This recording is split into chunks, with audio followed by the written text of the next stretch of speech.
सेटवरती सुद्धा आताच नुकतंच तुझं डोहाळे जेवण सुद्धा पार पडलं. Yes. काय सांगशील तो ओव्हरऑल एक्सपिरियन्स तुझा कसा होता? कारण नक्कीच तो पत्र वाचताना अक्षरशः प्रेक्षकांनी बघितलं, प्रेक्षकांच्या डोळ्यात ही पाणी होतं. आता ते अगदी पर्सनल झालंय, कारण की लोकांनी तर मला भरभरून प्रेम दिलंच आणि इथे तर मिळतच आहे. काय होतं ना, कॅरेक्टर किंवा 25 मिनिटाची सिरियल बघताना लोकांना असं वाटतं की आम्ही ते जगतो, पण खऱ्या लाईफमध्ये आम्ही तसे नाही आहोत. आणि हे दाखवण्यासाठी किंवा करण्यासाठी नाही, आमची ही मैत्रीच होती आणि इन जनरल आम्ही ते सेलिब्रेट केलं. आता माझी बॅकग्राऊंड ह्या सगळ्यांना माहिती असल्यामुळे आणि मी खऱ्या लाईफमध्ये कशी व्यक्ती आहे हे माहिती असल्यामुळे सगळ्या माझ्या इथल्या मैत्रिणींनी आणि सरांनी, आमचे डिरेक्टर सर, अमित, हे सगळे इन्व्हॉल्व होते या प्रोसेसमध्ये आणि मला सरप्राईज दिलं. त्यामुळे मी आयुष्यभर ऋणी आहेच. म्हणजे मी तेव्हाही सांगितलं की असं ही केमिस्ट्री, हे सगळं मला मिळणं यासाठी मी भाग्यवान आहेच, पण हे सगळ्या सेटवर नाही होत आणि हे आत्तापर्यंत कधी मी पाहिलेलं नाही आहे. त्यामुळेच आम्ही नंबर 1 आहोत आणि त्यामुळेच ही केमिस्ट्री टिकून आहे. सो गॉड ब्लेस अस आणि टचवूड असं किमान 3-4 वर्ष तरी राहू दे. नक्कीच, कारण डोहाळे जेवणाचे व्हिडिओ सुद्धा प्रेक्षकांपर्यंत पोहोचलेले आहेत. पुन्हा एकदा तुझं पुण्याला सुद्धा शूट वगैरे सुद्धा झालेलं आहे. ते ऍक्च्युली ते डोहाळे जेवण नव्हतं, ते फक्त ओटी भरण्याचा कार्यक्रम होता, कारण की हे खूपच मोठं झालं होतं आणि अगेन तिकडे करण्यासाठी तसे पेरेंट्स आणि ते सगळा काही झोन नव्हता. साधी एक ओटी भरायची, माझ्या सासूने घरी बोलवलं 5 सवाशिणींना आणि मग ओटी भरली आणि आम्ही बाहेर जेवायला गेलो. गेट टुगेदर झोन होता. सो डोहाळे जेवण ॲक्सेस नव्हतं, पण फक्त मी फोटोशूट केलं होतं, कारण की मला इडली आणि डोसा खाण्याचं क्रेविंग पूर्ण प्रेग्नन्सीमध्ये होतं आहे. तर म्हणून मग साऊथ इंडियन थीम ठेवून मग मी साडीमध्ये शूट वगैरे केलं होतं.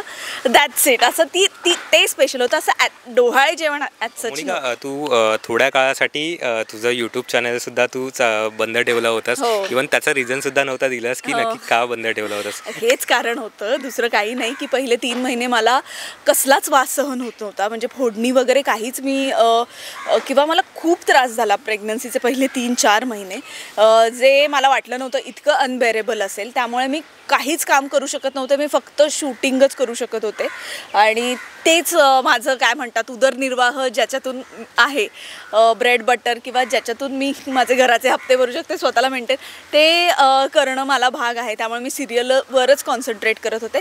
आता त्याच्यानंतर जेव्हा 5वा लागला तेव्हा मला थोडंसं बरं वाटायला लागलं आणि मग मी परत यूट्यूबवर कॉन्सन्ट्रेट करून आता हळूहळू मी व्हिडिओ टाकायला. तरीही मी प्रॉपर फुल फ्लेज नाही करत आहे पहिल्यासारखं, जसं मला जमेल तसं मी करते, पण काही दिवसानंतर आय गेस मी करेन ते.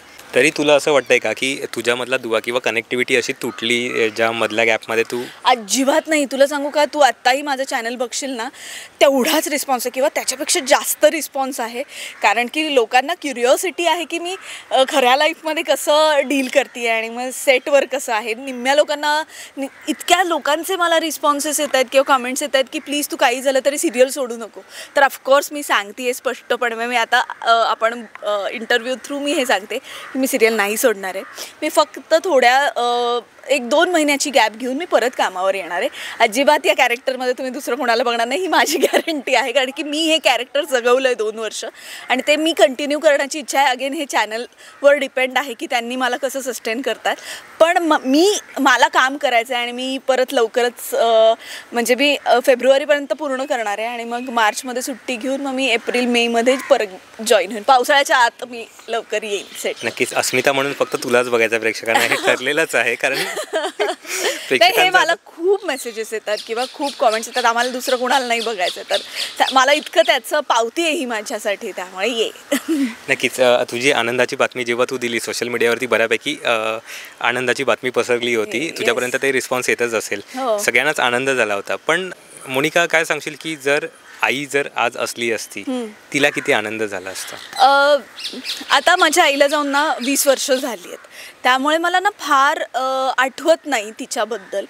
तर मी खूप, म्हणजे 14 वर्षाची होते मी जेव्हा ती गेली, त्यामुळे मला आता तिच्याबद्दल बोलताना तिला काय वाटेल किंवा मी इंडस्ट्रीमध्येच असते का इथपासूनचं आहे, कारण की अकॅडमिकली जर मी खूप आणखीन चांगलं केलं असतं तर मे बी मग मी वेगळ्या फील्डमध्ये असते का.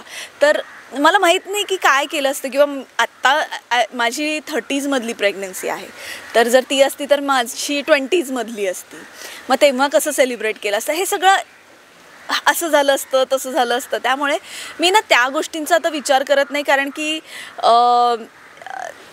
विचार करून पास्टमध्ये जगण्यातली नाही आहे मी. आता मी माझ्या हातात एक बाळ येणार आहे, त्याच्याबद्दल मी जास्त विचार करते, कारण की मला मदतीला कोणी नाही आहे, सगळं मलाच डील करायचं आहे. किंवा मी सगळ्यांना सांगितलं, let me handle it by myself.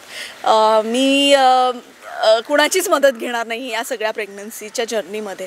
So ती असती तर काय झालं असतं, ह्यापेक्षा आता जे माझ्याकडे बाळ येणार आहे त्याला मी कसं मोठं करणार याच्याकडे मी नेहमी कॉन्सन्ट्रेट करते. कारण की कधी कधी लाडू मी स्वतःच्या हाताने करून खाते, तेव्हा मला खूप वाईट वाटतं की अरे यार कोणीच नाही आहे काळजी घेणारं किंवा असं. पण मग माझं असं होतं की मग मी माझ्या बाळासाठी लाडू करेन, इतकं मग मी ते कन्वर्ट करते आणि मी स्वतःची सायकोलॉजी बदलते, कारण की मला डिप्रेशन वगैरे या झोनमध्ये जाण्यात काही आत्ता पॉईंट वाटत नाही. सो आय एम हॅपी, आणि ती असती तर गुडच आहे, आणि नाही आहे तर ती वरून मला ब्लेसिंग देते फॉर शुअर. तुझी न्यूज ताईला कळल्यावरती तिलाही खूप आनंद झाला असेल, पण त्यापेक्षा सुद्धा तुझा भाचा आहे जो प्रत्येक व्हिडिओमध्ये सुद्धा तुझ्या असतो, त्याची काय रिॲक्शन? त्याला त्याचं म्हणणं आहे की त्याला बॉय हवा आहे काहीही झालं तरी, कारण की मग त्याची वेवलेंथ मॅच होऊ शकेल, कारण की इज अ स्पोर्ट्स पर्सन.